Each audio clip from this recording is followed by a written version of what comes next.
Assalamualaikum warahmatullahi wabarakatuh.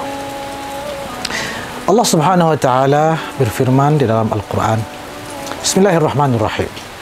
Innamas shadaqatu lil fuqara'i wal masakin wal 'amilina 'alaiha wal mu'allafati qulubuhum wa fir riqab wal gharimin wa fi sabilillah wa ibnis sabil. Fariidatan min Allah, wallahu 'alimun hakim. Al-ayah.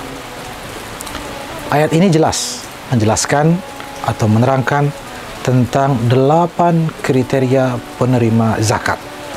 Kita ketahui di bulan suci Ramadan sudah diperbolehkan untuk mengeluarkan zakat. Pertanyaannya, kepada siapa atau siapa saja yang berhak menerima zakat? Ayat ini menjelaskan satu persatu. Karena itu, untuk menyegarkan wawasan kita, mari kita kenali lebih dalam, namun singkat dan padat, siapa saja 8 kriteria penerima zakat ini. Yang pertama adalah al-fuqara, yaitu mereka yang fakir, yang memang tidak memiliki makanan untuk hari itu, apalagi esoknya. Kemudian yang kedua adalah masakin. Mereka punya makanan, tapi tidak cukup untuk keluarganya untuk hari itu maupun hari berikutnya. Mereka berdua, fakir dan miskin, sama-sama berhak menerima zakat. Yang ketiga adalah wal 'amilina 'alaiha. Mereka amil zakat. Nah, amil zakat di sini dijelaskan oleh para ulama adalah mereka yang amil zakat yang ditetapkan atau diangkat oleh pemerintah yang sah. Mereka amil zakat yang ditunjuk langsung oleh pemerintah yang sah. Dalam hal ini ada yang mengatakan yang dimaksud pemerintah di sini adalah jika bersistem khilafah. Kalau sekarang tidak bersistem khilafah, maka boleh ditentukan oleh sebuah lembaga keislaman, organisasi Islam, atau pengurus masjid yang diakui atau dipercaya oleh masyarakat muslim sekitar. Mereka lah amil zakat, itulah yang berhak menerima zakat. Jadi tidak sembarang orang kemudian mau menjadi amil lalu mengumpulkan berhak menerima zakat. Tidak, harus ditunjuk dan diangkat oleh pemerintah yang sah atau lembaga yang resmi dan diakui oleh masyarakat muslim. Kemudian yang keempat adalah wal mu'allafati qulubuhum. Mereka yang mu'allaf, mereka berhak menerima zakat. Tetapi tidak semua orang yang mu'allaf, yang sudah misalnya ditanya kapan mu'allaf masuk Islamnya, 20 tahun yang lalu. Nah, ini apakah menerima? Tidak. Yang berhak menerima zakat daripada mu'allaf adalah mereka yang baru-baru saja, sekitar setahun kurang lebih, baru masuki Islam. Kenapa? Karena mereka kan mungkin masih galau, masih belum move on sama agama sebelumnya. Untuk menguatkan mereka, dikasih zakat sehingga mereka enak juga di Islamnya, kira-kira begitu, sehingga lebih betah atau lebih bertahan di dalam agama Islam. Jadi mu'allaf di sini yang masih lemah keislaman ataupun keimanannya. Selanjutnya adalah wafir riqab, mereka yang budak, hamba sahaya. Memang sekarang tidak ada, tapi hamba sahaya yang dimaksud ini pun tidak semua hamba sahaya, tapi mereka yang ada tanggungan. Misalnya jika dia bayar sekian maka dia merdeka, dia bebas. Nah, untuk membantunya agar segera bebas, diberikanlah zakat. Selanjutnya adalah wal gharimin, mereka yang berhutang. Juga tidak semua yang berhutang berhak menerima zakat. Kayaknya sekarang semua orang berhutang deh.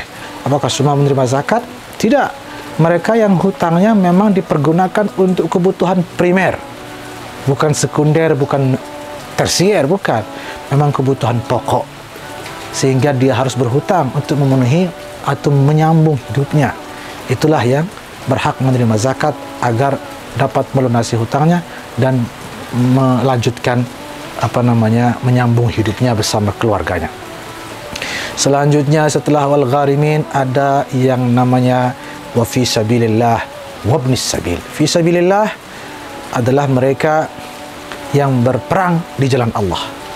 Berperang di jalan Allah ini pun tidak semuanya, tetapi mereka yang berperang di jalan Allah dengan sukarela, tanpa dibiayai atau digaji oleh pemerintah.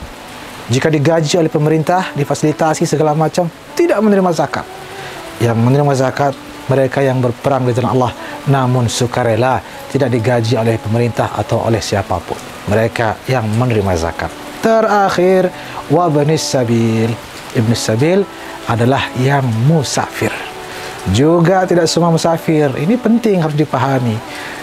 Mereka yang musafir yang berhak menerima zakat adalah yang musafir untuk hal yang tujuan yang halal, bukan untuk kemaksiatan, dan memang sudah habis bekalnya di tengah perjalanan, sehingga dia tidak mampu melanjutkan perjalanannya karena bekalnya habis.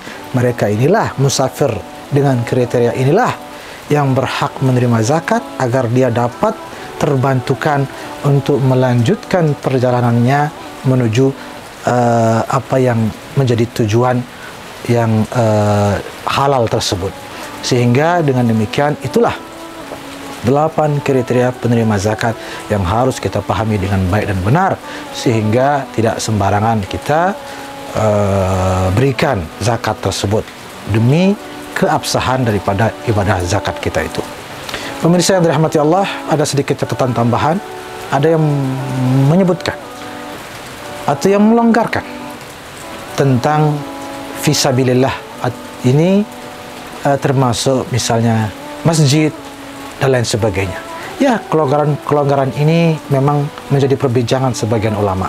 Tetapi alhasil, karena ini juga banyak ditanyakan, untuk masjid ada ulama yang memperbolehkan kas masjid dapat diisi dengan zakat, namun dengan beberapa catatan, antara lain masjid itu memang terbengkalai, tidak terurus, memang sangat butuh dana, pembangunannya sangat berhajat dan tidak terurus, dan donaturnya atau amal-amal yang masuk sangat minim, maka itu dapat juga dimasukkan dalam kategori penerima zakat menurut sebagian ulama. Mudah-mudahan Allah Subhanahu wa taala membimbing kita semua dalam menjalankan segala ibadah dengan baik dan benar, sehingga diridai oleh Allah Subhanahu wa taala serta diberkahi olehnya di dunia wal akhirah. Amin ya rabbal alamin. Terima kasih. Allahul muwaffiq wal hadi ila sabilir rasyad. Wassalamualaikum warahmatullahi wabarakatuh.